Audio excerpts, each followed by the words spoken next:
Good morning. This is Faith in Our Hometown, brought to you as a community service and sponsored by Mercy Hospital, Joplin.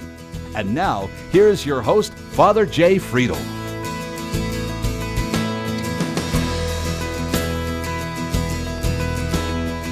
Well, good morning, everybody. Thanks for coming and joining us for another Sunday morning of Faith in Our Hometown. I'm glad you joined us this morning as we get closer and closer to the holidays. Christmas is starting to creep up on us real fast. And as we're approaching that, we also need to be mindful of the fact that with the onset of really winter's really kind of starting to set in a little bit for us now. And you know, it's Missouri. Just if you don't like the weather, just wait. It'll change, and it'll change relatively quickly.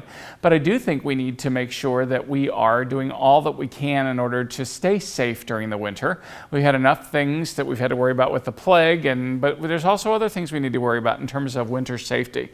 And so I've invited Captain Will Davis of the Joplin Police Department to come and to talk with us this morning a little bit about making sure that we're prepared and ready for winter, at those moments when it kind of creeps in on our lives. So we're going to be right back after this Mercy Minute. Grab that cup of coffee, settle in, and we'll be right back after this Mercy Minute.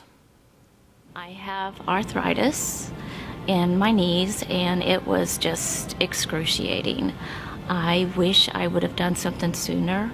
I found myself not able to go up and down stairs, which is bad because we realized we were going to have to sell our house.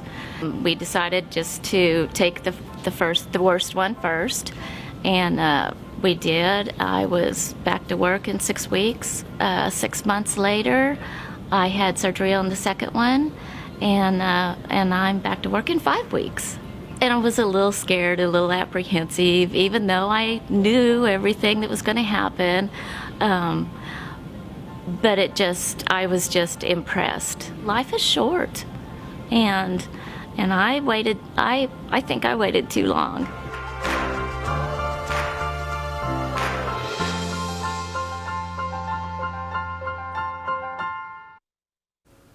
Again, we're glad you're with us this morning. We're talking a little bit about winter preparedness and how we can stay safe during the winter. And to help us talk about that is Captain Will Davis of the Joplin Police Department. So thank you for joining us, Captain Davis. Good morning. Thank you for having me. And so what do we need to be thinking about that sometimes we don't? Okay, because that's what you guys are for, is to help keep us on our toes and paying attention to stuff. Absolutely. You know, with the onset of the winter season, it's important for people to be prepared. Mm-hmm. The more prepared you are when you go out and about, that you can handle the situation as long as you're prepared. And so it's important. We'll start sharing safety tips here and there, but the winter season, we like to talk about driving safety, because whenever the wet stuff starts to fall out of the sky and it starts to stick to the roads and starts making it slick, that's when things really start to get interesting. And this sometimes way too fast. Absolutely. So it's important for people to drive safe and pay attention to the road conditions. And this year has been pretty interesting so far with the number of crashes that we've had and the number of fatality crashes, that we're really trying to focus on driving safety and making sure that people can get from point A to point B safely and alive. That's the interesting. Big thing. Again, those are sometimes those things that until they hit the paper or until somebody grabs my attention, I'm not looking at the numbers. I'll know that if this individual who's a part of my community got hurt, I'll know that, but I'm not looking at the larger picture. So you're saying that we've had a little bit of an uptick. Yes. 2020. It's unfortunately right now we are tied with the number of fatality crashes. The highest number of fatality crashes in the city of Joplin that we've ever had. Really, in a year's time? In a year's time. So it's been a very hard year. Our traffic division has been very, very busy. Yeah. They get called out pretty frequently to work these major crashes, and so anything that we can do, hopefully we can finish out the year on a good note. We wouldn't have anything more serious come along, and hopefully we'll start off 2021 on a better note. Yeah. But it's important that people be prepared, because whenever the things start to ice over, have things in your car with you that are you can take care of, like the ice on the windshield. So number one, have a good way to scrape your windshield, a good ice scraper, a dust broom or a snow broom. you can go through, because it's actually, it's not only safe to clear your entire windshield before you get in the car and drive, but it's also, the law says you have to do that. You can't have an obstructed windshield or side windows before you get in the car and start to drive. So, and again, that's for everybody's safety. Absolutely. You think you can see out of that little spot that's this big around, but the law was written because it says no, you got to be able to see the whole thing in order to do that. Yes, and it's amazing because, being in a police car, you could be driving down the road and you see a car and you see something like the size of a pie plate, that somebody's looking at trying to drive down a busy road or go through a busy intersection.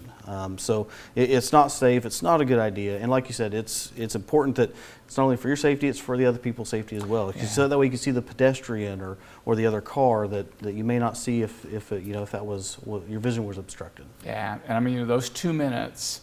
And I've been tempted. I think everybody's been tempted to try to rush that process from time to time because, we're all impatient. We all get behind and we're always late. And at least if you're me, you're always late. So, but we got to not push that part of the envelope because, again, it's just, not just for my safety, but for somebody else. Absolutely. I always say to myself when I'm doing some of those things, it's just like, oh my God, what would happen if I ever hurt somebody? Yes. I just would have a hard time living with myself. Yes, absolutely. Especially if I did it out of negligence or out of just not taking enough precaution. Yes. Is that extra couple seconds worth you getting injured, a loved one in your car getting injured, or injuring another motorist and their family? Those are important things to think about. So. Well, I'm just saying, see, this is why I have people like you on, is because it keeps people like me honest.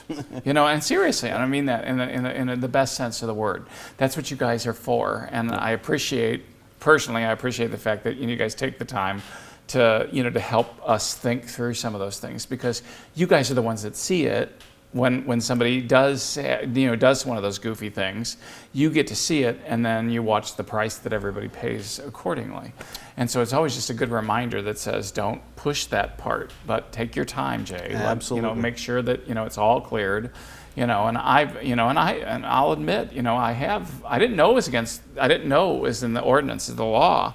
And I've, when I haven't done the far side of the, of the windshield, where I've just done, 3/4 of it, but I've left that over there on the edge, and I'm like, okay, now that I know that somebody wrote the law, because it does kind of matter. All right, there's my impetus. Yep. There's my impetus to do it, because I'm like, okay, not only do I now know that I've reminded it it's safer, but now I'm also going, oh, and it's a law. Absolutely, absolutely. So it's important people take that. One, that's a big thing, clearing that. And then it's, if you're going to be out there driving, always be prepared for the unexpected. If you're driving at night and you become stuck in the snow, you go off the road, you're involved in a crash, and it may take emergency services a little while to get to you, you need to be prepared. So having warm winter clothing in your car so that, if you have to get out, you are dressed for the weather. You've got some gloves, you've got some long sleeves, you've got a scarf, you've got, something to protect you from the elements. It's very important to keep your body temperature warm, because you can function better, when your body temperature is higher. So being prepared that way, having some blankets in your car, for the same thing, that if you're going to be there for a while, if you're maybe out in the middle of nowhere and you don't have cell service, are you going to walk somewhere? Are you going to wait for a passerby to come by and stop on you? It's just having those things with you to beat the elements. Yeah, the winter car box. I just started getting it ready the other day. With some of those things. Yes. So a lot of times I won't wear my hat or my gloves or any of those things when I'm just running in and out and doing my thing. In and out. But when we had those few cold days, it was just like, okay, time to take this part out of the closet and back out to the car and put it in the trunk and do my thing. Absolutely, you're kind of knocking the dust off of those things, and we talk about the clothing, but it's also important to have things to like emergency road flares, anything that's reflective triangles, anything to warn passerby, motorists that they can see that you're there. That's the worst thing, is you get into a crash and you don't want somebody else to come along, make the same mistake and hit your car or hit you, and just cause further damage or injury. We don't want that to happen. So having something like that, and keeping non-perishable food with you, some water. That way, like I said, if you are stuck, at least you're prepared to beat the elements. And then having things with you like, a cell phone charger, jumper cables, making sure your car has plenty of fluid in there for your windshield wipers, things like that. It's important to just be prepared for those elements. And I mentioned jumper cables, and even nowadays they make little jumper packs that'll start your car, and they're super cheap, and you can carry them in your pocket. I mean, they're pretty small. Technology's come a long way, so a lot of different things out there that you can help to be prepared. I used to have a rear-wheel drive car too, so I used to have the can of sand, Yes. in the car for that reason. Yes. Because that rear wheel, I mean, I loved my old style Cougars when I used to drive them. They were great. Okay, but I learned after about 700 fishtails Yes. or not being able to move, I had to have that little thing of sand so that I could keep going when I hit one of those little pockets. Absolutely, it's the sand, it's kitty litter. I mean, it's anything that you can throw out to give yourself just that little bit of traction to get you going in the right direction. That's the big thing. So I know some people will be like, "Why you got a bag of kitty litter in there?" Well, I'm prepared. It's part of it, and so it's. For me, that's not a big deal. I don't care, because I know that if I get to a situation, I'm gonna be able to work my way out of it. Yeah. So.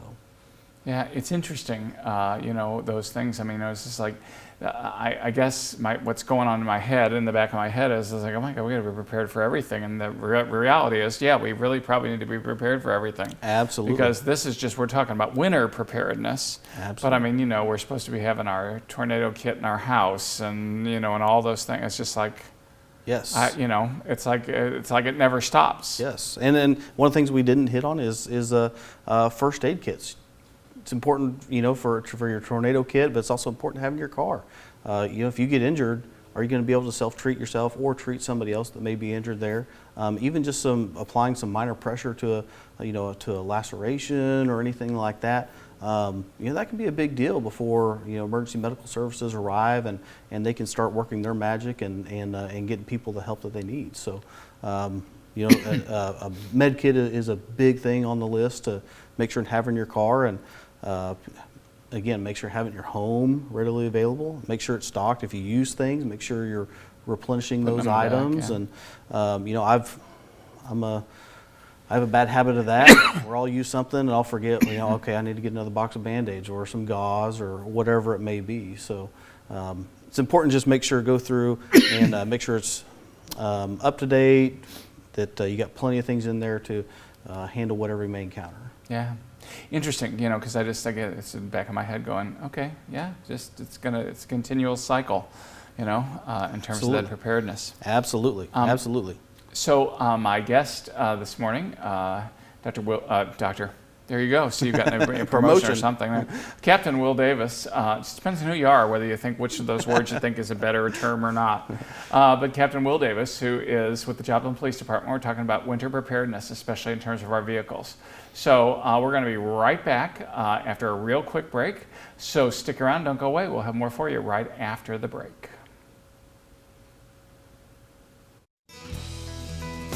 You're watching Faith in Our Hometown on KSN TV, brought to you as a community service and sponsored by Mercy Hospital, Joplin.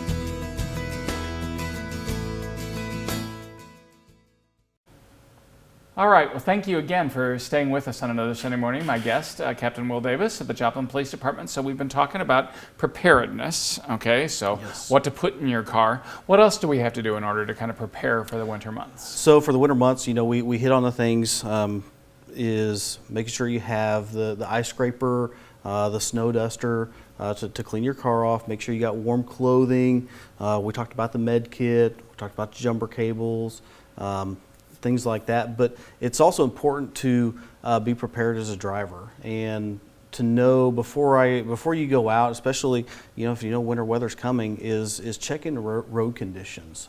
You can a lot of times go to either like our Facebook page. If conditions are bad enough, we're going to put it out on social media if we're under emergency road conditions, which basically means that road conditions have deteriorated so much that we aren't responding to non-injury crashes.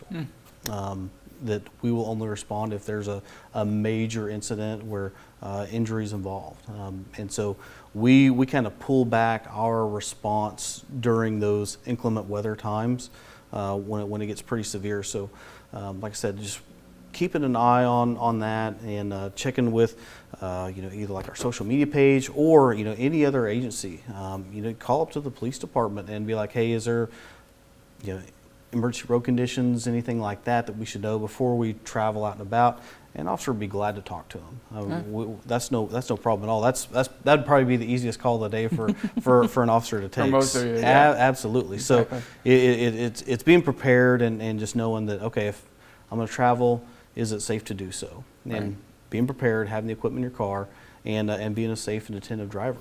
Yeah. Now I'm probably going to be the dad here when I say, when the roads start getting bad, I'm just the first one to say, let's just not get on them. Absolutely. Let's just hunker down and wait, because tomorrow is going to be another day. Absolutely. But once in a while, I've got to go to the hospital or do something like that. Then I do want to know, what I'm going to encounter when I leave the house. Yes. So everything looks really good in my garage, and then I suddenly pull out, into the alley, and it's like, okay, this is a brand new ball game. It is kind of amazing that when the white stuff starts to fall out of the sky, people tend to venture out and they want to see how bad is it, and they may want to go out and test that new 4x4. So unfortunately, you can test them without me. Yeah, and so it's kind of amazing to see, just from an officer perspective, that you tell people, hey, don't get out unless it's absolutely important. But you'll see somebody that'd be like, well, I got to get a pack of cigarettes from the store, or whatever it may be, and it's like, just use common sense. If you're going to be out and about traveling, just ask yourself, is it really important for me to go and venture out to this destination that I'm about to leave for? Is it going to be worth it if I get into a crash, if I get hurt, or if I crash into somebody else? You got to think about the damage to the vehicles, damage to any other property that may come, any injuries, the hospital bills, all those things, add up for totality of the circumstances. So we're just asking people to think, just make smart choices. We just want to make sure people get there, they arrive alive. I have to laugh because here in Joplin, since I've been here these last 15 years, I've actually got more of my parishioners who are guys who have, trucks. But when I was in Cape Girardeau, I was, I had like four or five of my friends who had what I would call their big old womanly trucks. And, when I had my rear wheel drive vehicle, yes, that I would just be like, okay, I'm stuck in my house. I really do need to go to the hospital can you take me? And yes, I just had them, come in to do their thing. And then I didn't even worry about trying to get that, because that car was worthless in the snow. I mean, just absolutely worthless. Fun, I loved it. It was a great car, but it just wasn't working in the snow. So finally, when I went to a front wheel drive, I had a little bit better ability to maneuver. But even so, if it gets really bad, I'd rather call somebody with one of those 4x4s and could come and take rescue me. Absolutely. Because I'm not. I mean, I'm just telling you, we don't drive on it enough.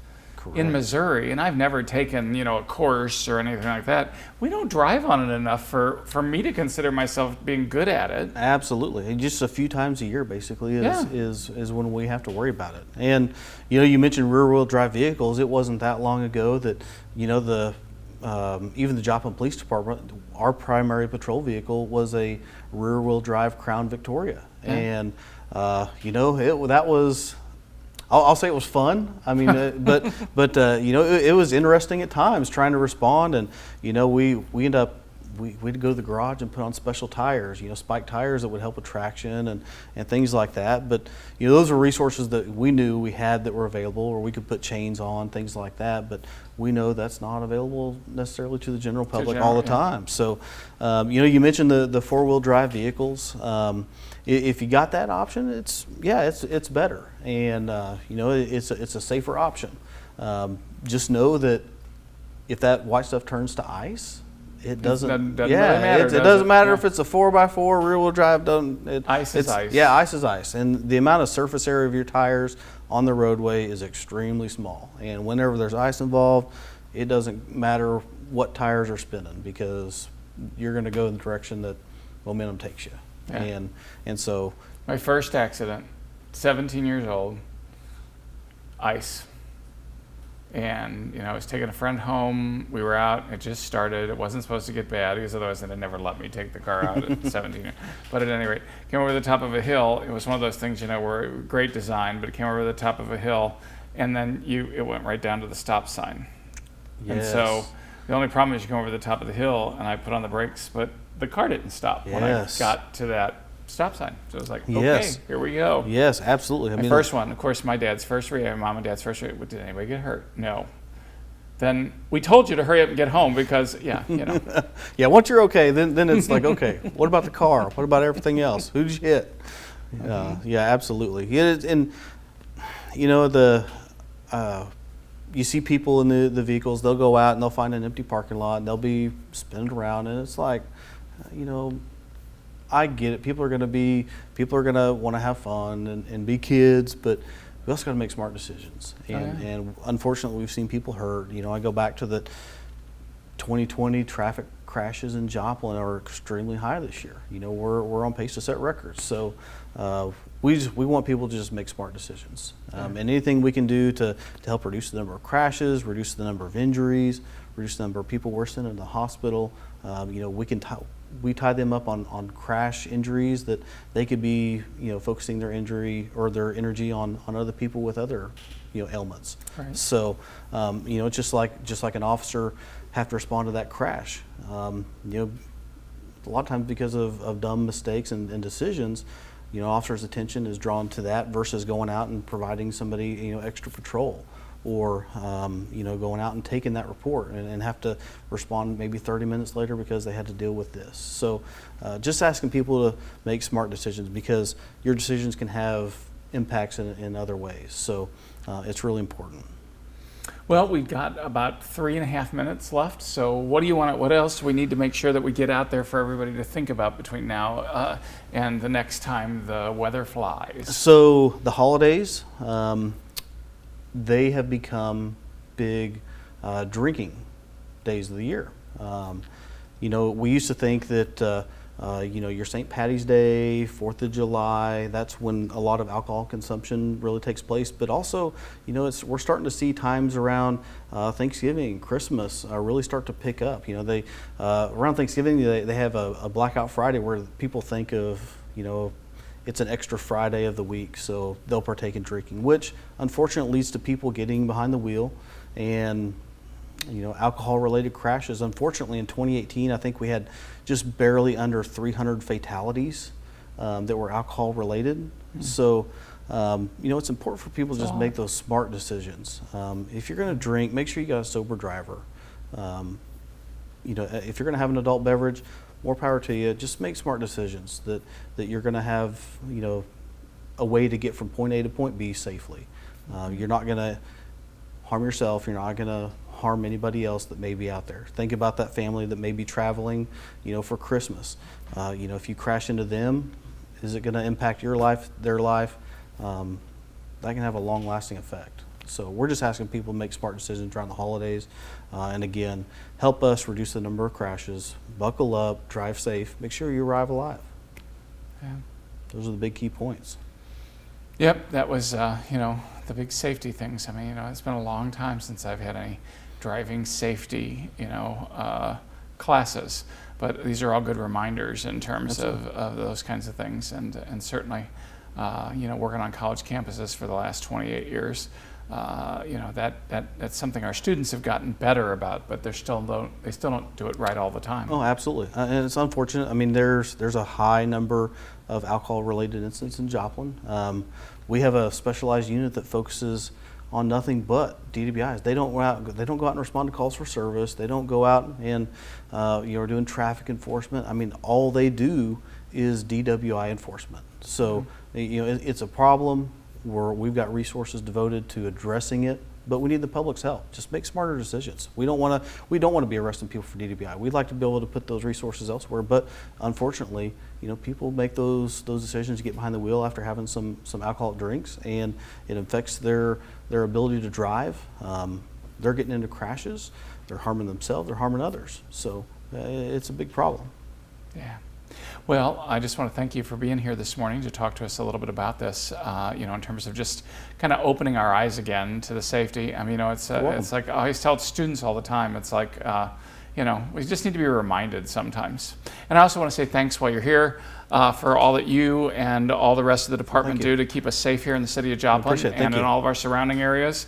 I think we've got good relationships here in the city with our police force, and we just want to keep them strong and healthy. We sure appreciate it. Thank you very much.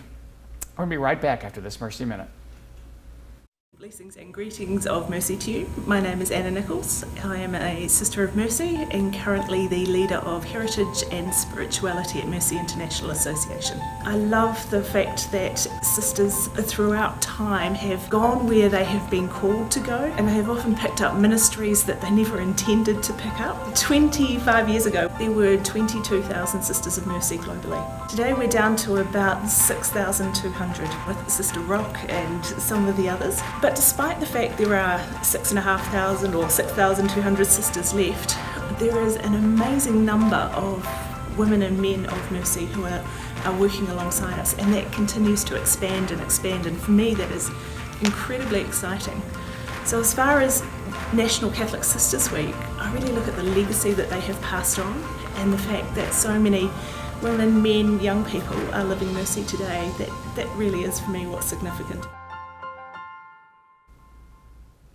Well, thanks again for joining us for another Sunday morning of faith in our hometown. My guest this morning, Captain Will Davis from the Joplin Police Department, was with us, and so we were grateful to have him here to just remind us of some things that we probably all know and we probably should always remember, but it's always good to hear him again because we just got to think about some things.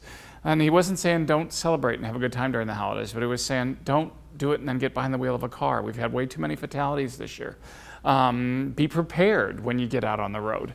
Make sure your trunk is packed with all those things for winter, and especially if the weather's going to start. Those are some of the kinds of things that sometimes we don't think about until we're in the middle of a situation and then wish, oh, darn, I wish I'd have gone and done that. Well, here's our push on a Sunday morning to do exactly that. Let's be prepared. Let's be safe. Let's make our community safer for ourselves and for all of our neighbors out there. This is our hometown. Let's take care of it and each other. God bless. Have a great Sunday. Thanks for watching. Faith in Our Hometown can be seen Sunday mornings at 6:30 and 9 a.m. on KSN. Brought to you as a community service and sponsored by Mercy Hospital, Joplin.